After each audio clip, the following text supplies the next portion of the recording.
మన దేశంలో అనేక వర్గాలు, అనేక సమాజాలు ఉన్నాయి. వాటిలో ఒక ప్రత్యేక గుర్తింపు పొందిన సమాజం మార్వాడీలు. వారి చరిత్ర, సంస్కృతి, వ్యాపార నైపుణ్యం వేరే స్థాయిలో ఉంటుంది. మార్వాడీలు మన వ్యాపార అవకాశాలను కొల్లగొడుతున్నారనే వ్యతిరేక భావంతో కాకుండా, వారి వ్యాపార స్వాభావికతను స్ఫూర్తిగా తీసుకుంటే దేశంలోని అన్ని రాష్ట్రాల స్థానిక వ్యాపారులు కూడా గొప్పగా రాణిస్తారని అనుకోవడంలో సందేహం లేదు. మార్వాడీ సమాజం గురించి చేసిన ఈ వీడియో కథనాన్ని చివరిదాకా వినండి. అసలు మార్వాడీలు ఎక్కడివారు? మార్వాడీలు రాజస్థాన్ రాష్ట్రంలోని మార్వార్ ప్రాంతం నుండి వచ్చారు. అందుకే వారిని మార్వాడీలు అంటారు. అందరూ మార్వాడీలు రాజస్థానీలు కారు, కానీ అందరూ రాజస్థానీలు మార్వాడీలే. మార్వాడీల మాతృభాష మార్వారీ, కానీ వారు ఎక్కడ స్థిరపడ్డా ఆ ప్రాంత భాషను కూడా సులభంగా అలవాటు చేసుకుంటారు. ముఖ్యంగా రాజస్థానీ, గుజరాతీ, మహారాష్ట్ర, హిందీ భాషలతో పాటు వారు స్థిరపడిన ప్రాంతాల స్థానిక భాషను కూడా నేర్చుకొని సంభాషించడం వారి ప్రత్యేకత. రాజస్థాన్ ఎడారి భూమి, వ్యవసాయం కష్టంగా ఉండేది. అందుకే అక్కడి ప్రజలు వాణిజ్యం వైపు అడుగులు వేశారు. మొఘల్ కాలానికి ముందు వీరు దేశమంతటా వ్యాపించిన మొఘల్ కాలం నుండి బ్రిటిష్ కాలం వరకు వీరు బనియాలు అంటే వ్యాపార వర్గంగా ప్రత్యేక గుర్తింపు పొందారు. ఉప్పు, పప్పు, చింతపండు నుండి వజ్రాలు, బంగారం, వస్త్ర వ్యాపారం వరకు ఏ వ్యాపారమైనా తెలివిగా చేస్తారనే పేరుంది వారికి. మార్వాడీలు ఉమ్మడి కుటుంబం, క్రమశిక్షణ, మితవ్యయం ఈ 3 అంశాలకి ఎక్కువ విలువనిస్తారు. వారిలో ఎక్కువగా హిందూ మతంతో పాటు జైన మతాన్ని కూడా అనుసరిస్తారు. ఆహారంలో ఖచ్చితంగా శాకాహారం పాటిస్తారు. వారి వివాహాలు, పండుగలు వైభవంగా జరుగుతాయి. మార్వాడీలు దీపావళిని తమ నూతన సంవత్సరంగా భావిస్తారు. కొత్త ప్రాజెక్టులలోకి అడుగు పెట్టడానికి దీపావళి ఒక శుభదినమని వారు నమ్ముతారు. అందువల్ల దానిని నూతన సంవత్సర దినోత్సవంగా జరుపుకుంటారు. ఇది సాధారణంగా అక్టోబర్, నవంబర్ నెలల్లో వస్తుంది. రాజస్థాన్లోని దాదాపు అన్ని ప్రాంతాలలో మార్వాడీ నూతన సంవత్సరాన్ని గొప్ప ఆకర్షణతో మరియు ఉత్సాహంగా జరుపుకుంటారు. దీపావళికి 8 రోజుల ముందు కృష్ణపక్ష అష్టమి నాడు జరుపుకునే హిందూ పండుగ అహోయ్ అష్టమి. ఉత్తర భారతదేశంలో అనుసరించే పూర్ణిమంత్ క్యాలెండర్ ప్రకారం ఇది కార్తీక మాసంలో వస్తుంది. గుజరాత్, మహారాష్ట్ర మరియు దక్షిణాది రాష్ట్రాలలో అనుసరించే అమాంత్ క్యాలెండర్ ప్రకారం ఇది అశ్విన మాసంలో వస్తుంది. అయితే ఈ నెల పేరు మాత్రమే భిన్నంగా ఉంటుంది మరియు అహోయ్ అష్టమి ఉపవాసం అదే రోజున జరుగుతుంది. అహోయ్ అష్టమి నాడు ఉపవాసం చేసి అహోయ్ మాతకి అంకితం చేస్తారు. తల్లులు తమ పిల్లల శ్రేయస్సు మరియు దీర్ఘాయువు కోసం ఆమెను పూజిస్తారు. చంద్రమాసంలో 8వ రోజు అయిన అష్టమి తిథిలో అహోయ్ అష్టమి ఉపవాసం చేస్తారు. కాబట్టి ఈ రోజును అహోయ్ అథే అని కూడా పిలుస్తారు. అహోయ్ మాత మరెవరో కాదు, లక్ష్మీదేవి. సూర్యాస్తమయానికి ముందే పూజ సన్నాహాలు పూర్తవుతాయి. మహిళలు గేరును ఉపయోగించి గోడపై అహోయ్ దేవ ప్రతిమను గీస్తారు, లేదా దానిని ఒక గుడ్డ ముక్కపై ఎంబ్రాయిడరీ చేసి గోడకు వేలాడదీస్తారు. పూజ కోసం ఉపయోగించే అహోయ్ మాత ప్రతిమలో అష్టకోష్టక్ అంటే 8 మూలలు ఉండాలి.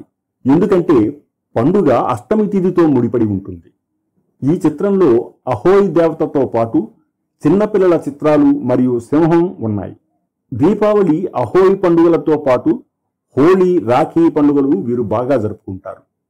1911 నాటికి కలకత్తాలో 15,000 మంది మార్వాడీలు మరియు బీహార్, ఒడిస్సా, బెంగాల్, అస్సాంలలో 75,000 మంది ఉన్నారు.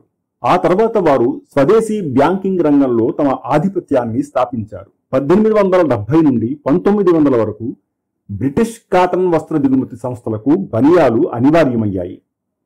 1860కి ముందే మార్వారీ వ్యాపారులు నల్లమందు మార్కెట్ను నియంత్రించారు. మార్వారీ వ్యాపారులు 1870లో జనపనార వ్యాపారంలోకి ప్రవేశించారు. 1914 నాటికి వాణిజ్యం వారిచే ప్రధానంగా నియంత్రించబడింది. మొదటి ప్రపంచ యుద్ధ సమయంలో కీలకమైన ఊహాజనిత మార్కెట్లపై నియంత్రణ, కాటన్ వస్త్ర దిగుమతి మరియు జనపనార వ్యాపారం యుద్ధ లాభాలకు దారితీశాయి. ఇది కొంతమంది మార్వారీలు పారిశ్రామిక రంగంలోకి ప్రవేశించడానికి వీలు కల్పించింది. మొదటి ప్రపంచ యుద్ధానికి ముందు కొంతమంది మార్వాడీ వ్యాపారులు బొంబాయిలో ఇతరుల కోసం మిల్లులను ఏర్పాటు చేయడంలో కీలక పాత్ర పోషించారు. అయితే యుద్ధం తర్వాత అనేక మంది తమ సొంత మిల్లులను ప్రారంభించారు. అదేవిధంగా హైదరాబాద్ మరియు ఇండోర్లలో వ్యాపారులు స్వేచ్ఛగా పత్తి, వస్త్ర మరియు కార్పెట్ మిల్లులను నిర్మించడానికి వీలు కల్పించాయి.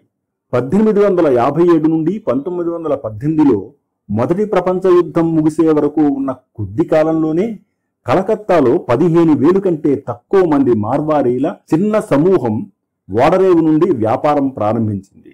వారు క్రమంగా మరింతగా ప్రవేశించి తూర్పు భారతదేశంలో స్వదేశీ వస్తువులను తయారు చేసి ఆ వస్తువులతో వ్యాపారం చేసే మొదటి ప్రధాన భారతీయ యాజమాన్యంలోని కొన్ని సంస్థలను ప్రారంభించారు. 1973 తర్వాత హైదరాబాదు నవాబు రాష్ట్ర ఖజానా బాధ్యతను మార్వారీలకు అప్పగించడంతో పాటు హైదరాబాద్లోని చాలా మంది బ్యాంకర్లు మార్వారీలే. 2 ప్రముఖ మార్వారీలు అయిన రాజా గోవిందదాస్ పిట్టి మరియు గనేరివాల్ పన్ను రేట్లను కూడా నిర్ణయించారు.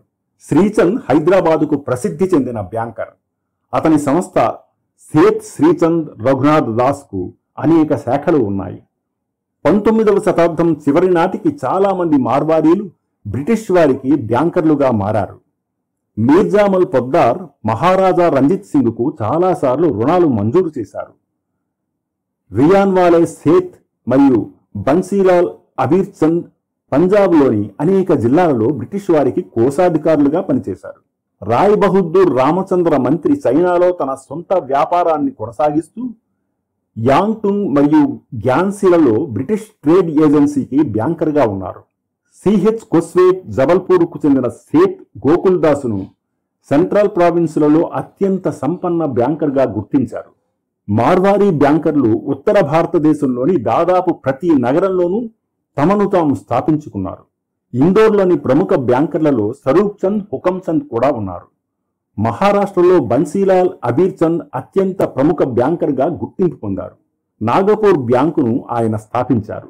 భారతదేశంలో వ్యాపారానికి దాదాపు పర్యాయపదంగా సామూహిక మార్వారీ సమాజం ఉంది. వ్యాపారులుగా ప్రారంభమై అభివృద్ధి చెందుతున్న పారిశ్రామిక సమాజంగా మారిన మార్వారీలు స్వతంత్ర భారతదేశం యొక్క ముఖ చిత్రాన్ని మార్చడంలో కీలక పాత్ర పోషించారు. శతాబ్దాల నాటి గొప్ప సాంస్కృతిక వారసత్వంతో సుసంపన్నమైన ప్రజలు ఎల్లప్పుడూ సమాజానికి హృదయం మరియు ఆత్మగా ఉన్నారు. ఈ ప్రజా కేంద్రకృత విధానం ప్రస్తుత తరానికి కూడా విస్తరించింది. మార్వాడీలు ఒకే రాష్ట్రంతో పరిమితం కాలేదు. రాజస్థాన్ నుంచి గుజరాత్, మహారాష్ట్ర, పశ్చిమ బెంగాల్, ఒడిశా, ఆంధ్రప్రదేశ్, తెలంగాణ వరకు వ్యాపించారు. వాణిజ్య మేధస్సు, క్రమశిక్షణ వల్ల వారు ఎక్కడికి వెళ్లినా విజయవంతమయ్యారు. కేవలం వర్తక వాణిజ్యమే కాదు, బ్రిటిష్ రాజు నిరంకుశత్వం నుండి భారతదేశ స్వాతంత్ర్యం కోసం చేసిన పోరాటంలో కీలక పాత్ర పోషించే బాధ్యతను కూడా మార్వారీలు స్వీకరించారు. వస్త్రాలు, బంగారం, కిరాణా, స్టాక్ మార్కెట్, సిమెంట్, ఉక్కు పరిశ్రమలు ఏ రంగంలో చూసినా మార్వాడీ వ్యాపారస్తుల ప్రభావం మనకు కనిపిస్తుంది. మార్వాడీ వ్యాపార సుదీర్ఘ చరిత్రలో ప్రముఖులు చాలా మంది ఉన్నారు. బాగా ప్రసిద్ధి చెందిన పేర్లు ఆర్ఎన్ బాగ్లా, పిడి అగర్వాల్, ఇంద్రచంద్ బగానీ, గణేష్ దాస్ బగారియా, బిపి బజోరియా, భూరమల్ చౌదరి, బింజ్రాజ్ చౌదరి, లచ్చిరామ్ చురివాల్, జైదయాల్ దాల్మియా, కిషోరీలాల్ దంధానియా, మోతీచంద్ దంధియా, రామ్కి హియాల్ హోత్రామ్, నంద్లా హూత్రామ్ దున్గర్మల్, శివబక్స్ గోయంకా, తోలారాం గోయంకా, పూల్చంద్ హల్వాసియా, పురుషోత్తం దాస్ హల్వాసియా, అశోక్ జైన్, సాహు శాంతి Prasad Jain, గంగాబక్స్ కనోరియా, Lakshmi Narayan కనోరియా, Radhakrishna కనోరియా, మతాదీన్ Khaitan, లాపన్నాల్ Khemka, సురాజ్మల్ ఖేమ్హో Sriram, Shyam Sunderlal లోయివాల్, విశంబర్లాల్ Maheshwari, Piramal Makhariya, Radhe Shyam are మొరార్కా, బద్రీదాస్ ముకిం, Vinod నియోటియా, రామేశ్వర్లాల్ నోపాని, Vidyasagar Oswal, Gopikrishna Piramal, Babulal Poddar, bumble Kumar Poddar, Ram Pratap, Krishan Bihari Rathee, Jugal Kishore Ruia, Nandakishore Ruia, Swaroop Chand Prithviraj రోంగ్టా, Motilal Sanghi, Anandram Saraf, Nathuram Saraf, Om Carmel Saraf, Kamal Nayan సరయోగి, Lachiram, జుగ్గీలాల్ సంఘానియా, Padampat సంఘానియా, Nandalal Tantia మరియు శివప్రసాద్ తులస్యాన్. నేడు ప్రముఖంగా వినిపించే బిర్లా, దాల్మియా, బజాజ్ వంటి అనేక ప్రముఖ వ్యాపార కుటుంబాలు మార్వాడీ సమాజానికి చెందినవే. హైదరాబాదులో మార్వాడీలకు ప్రత్యేక స్థానం ఉంది. 18వ శతాబ్దం నుంచే వారు ఇక్కడ స్థిరపడ్డారు. మొదట కిరాణా, వస్త్రాలు విక్రయిస్తూ మొదలుపెట్టారు. తరువాత బంగారం, ఆర్థిక రుణాలు, స్థిరాస్తి వ్యాపారం వరకు విస్తరించారు. భారతీయ సాంస్కృతిక సాంప్రదాయ వస్తువుల నుండి నేటి ఆధునిక వస్తు విపణి వరకు అనేక వ్యాపారాల్లో ఆరితేరి చిన్న వ్యాపారాల నుండి పెద్ద పెద్ద పారిశ్రామిక సంస్థల వరకు విస్తరించిన వీరి చరిత్ర ప్రపంచానికి స్ఫూర్తిదాయకం. హైదరాబాదులో కోటి, అబిడ్స్, బేగం బజార్, అమీర్పేట్ వంటి ప్రాంతాలతో మొదలుపెట్టి నేడు హయత్ నగర్ నుండి నార్సింగ్ వరకు ఏ విలేజ్ చూసినా, ఏ కాలనీ చూసినా గల్లీ గల్లీలలో వ్యాపించిన మార్వాడీల వ్యాపార ఆధిపత్యం గట్టిగానే ఉంది. ఇది స్థానిక వ్యాపారాలకు సమ్మతం కాకపోవచ్చు, కానీ గట్టి పోటీగా తీసుకుని పట్టుదలతో వారిలా తమ వ్యాపార విధానాలను విస్తృతపరచుకుంటే కేవలం భారతదేశంలోనే కాదు, ప్రపంచంలోనే తెలుగు రాష్ట్రాలు ఆర్థిక జైకేతనం ఎగరవేస్తాయి. మార్వాడీల వ్యాపారంలో కనిపించే ముఖ్యమైన లక్షణాలు: నమ్మకం, మితవ్యయం, సంయుక్త కుటుంబ వ్యవస్థ, వారసత్వంగా వ్యాపార కొనసాగింపు, దాతృత్వం. ఇవి వారిని ఇతరుల కంటే ప్రత్యేకంగా నిలిపాయి. మార్వాడీ సమాజం అంటే వ్యాపార ప్రతిభకు మరో పేరు. రాజస్థాన్ ఎడారి భూమి నుంచి ప్రారంభమైన వీరి ప్రయాణం నేడు హైదరాబాద్ సహా దేశవ్యాప్తంగా వ్యాపార సామ్రాజ్యంగా మారింది. మార్వాడీల చరిత్ర, సంస్కృతి, క్రమశిక్షణ ఇవన్నీ మనందరికీ ఒక ప్రేరణ. స్వాతంత్ర్యానికి పూర్వం భారతదేశంలో తమ మాతృభూమిని విడిచిపెట్టి ప్రయాణించి లెక్కలేని అడ్డంకులను ధైర్యంగా ఎదుర్కొని చివరకు దేశమంతటా విజయవంతమైన వ్యాపారులు మరియు వ్యాపారవేత్తలుగా ఎదిగిన షేకావతి మరియు మార్వార్ ప్రాంతాలకు చెందిన మార్వాడీల గురించి భారతీయులుగా మనం న్యాయంగా గర్వపడవచ్చు. దేశం వారికి కృతజ్ఞతలు చెప్పడానికి చాలా ఉంది. ఈ మధ్య వారు జీరో దందా చేస్తున్నారని, ఇన్కమ్ ట్యాక్స్ ఎగ్గొడుతున్నారని మార్కెట్లో ఒక అభియోగం ఉంది. ఇది కేవలం మార్వాడీలే కాదు, చాలా మంది వ్యాపారులు చేస్తున్నారు. దీనిపై ఆయా విభాగాల అధికారులు దృష్టి పెట్టి వాటిని నియంత్రించవలసిన బాధ్యత ఉంది.